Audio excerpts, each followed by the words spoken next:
What have I eaten today? Today, I started by eating fresh mint tea, a bagel, 2 cups of coffee and a croissant, lemon water, coffee and a half, a big bag of barbecue crisps, which Nelson ate half of. another lie, pretzels, a fresh salad, A bottle of water. pumpkin soup, the lemon thingy, the lemon ice thingy, what do I call it? Lemon shake-up? Lemon shake-up, another green Japanese tea. 2 slices of pie, A sausage on a stick. Call it a corn dog. A corn dog. Cliff Bar, A sausage in a roll. An orange drink. Some chewing gum. 2 Smithers of pie. But I'd say I have had the least calories around the table tonight.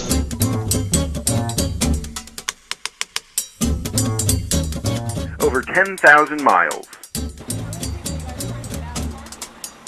Way too many. 11 months. Very, very cold. And roughly 5 million calories. You're a pig. 57. Then, We came We're gonna lock this freaking car, right? To the end. The United States, basically the United States of America, is bankrupt today. We've covered presidential elections before. Well, not me. And we hated it. Hated the pundits. Hated the horse race. And hated the silly questions. So we knew what we had to do. We couldn't care about a White House press pass. And we couldn't travel fancy. And we had to be independent. It had to be about getting one shot to ask one question. But then those questions started fitting together.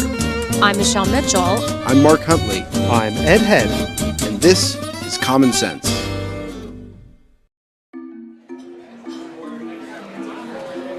It's hard to do. He's looking so serious. Cracking me up. It's like. All right, I can't. Okay. Serious journalism. Charlie Stonehome was known as the ultimate centrist, the known, trusted, credible voice of the Southern Conservative Democratic bloc. Not nationally known, but nationally influential. The guy that could walk in the door, close the door, and speak with credibility and achieve a compromise and defend his position and usually get people to move into a more conservative, more moderate approach. No doubt that Charlie Stonehome was one of the best public servants that we were privileged to have. No doubt. When you look at what we owe based on what we have promised, we can't pay our debts today. So you spent 26 years in Congress. How long did it take for you to get a balanced budget passed? Well, it took about almost 20 years of that life. And families, when they sit around and discuss their financial status around the dinner table, know that they can't spend more than they're taking in for long, that balancing the family budget is critical to the family. Some of us believe the same was true for the United States of America. In the last 8 years, the country has doubled its national debt. Just think about that. It's doubled it. That doesn't leave much for Barack Obama's health care plan or John McCain's plans to continue the war in Iraq. Back in the 1990, the money that we owed, the deficit, the debt that the United States owed, we owed mostly to ourselves. Today, over half of the money we now owe, we owe to foreign bankers, foreign countries, foreign sovereigns. Everybody loves to talk about the oil we're importing from people that don't like us, the $700 billion, although that's come down about a third now from what it was. But we talk about that as money we don't want to pay. Why haven't we worried about $10 trillion, $100 billion of debt? Why haven't we thought of it in terms of, well, it's a debt, but that means at 4% interest, that's $400 billion a year. We've got to collect from everyone paying taxes to pay the interest on the national debt at 4%. Why don't we think about that? Why? Because our leaders have chosen not to talk about it. But $10 trillion, $100 billion, the possibility of next year's deficit next year of approaching $1 trillion. Who's going to loan the money to us? Who is going to loan the money? Our biggest banker now is Japan, soon to be surpassed by the People's Republic of China. It's amazing how many smart people over the last few years have said that's really not a problem. But just look at the devastation that has been caused now in the homes, in our home values, how many families are facing bankruptcy. I'm a farmer in real life. That's where I grew up, on the farm, and I know I've got a lot of farm friends. And farmers and other small business people understand your banker has something to say about what you do.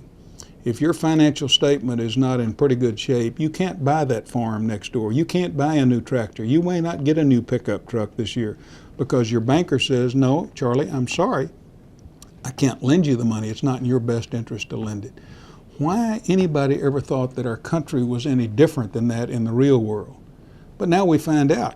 If you look carefully at the collapse of Fannie and Freddie, you will see that the People's Republic of China began pulling some of their investments and money out of it 3 months before the ultimate collapse.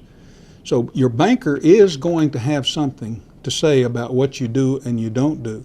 And for us to continue to build debt at the rate that we built it up over the last 7.5 years. Remember when President Bush took office, we had a projected $5 billion surplus, and the debt that we owed was a little over $5 billion. Today, we have a projected deficit for next year of $1 trillion, and the debt has gone to $10 trillion. Now, that is money you have to pay interest on. Who do you pay the interest to? Your bankers. Who are our bankers now? The majority of which are foreign investors. Again, nothing wrong with that being foreign, except from the standpoint as a business, it gives somebody somewhere out in the not too distant future leverage over the United States of America that we should not allow them to have. I'm thinking about serious implications in geopolitics. Exactly. Exactly. We have to bring this war to a close if we want to get a handle on our annual deficit. I'm going to create wealth for all Americans by creating opportunity for all Americans. If John McCain and Barack Obama were pies, what kind of pies would they make? Mincemeat, both of them. Very good. High five for that one. What level of deficit spending are you comfortable with? 0. I don't think there should be any deficit spending.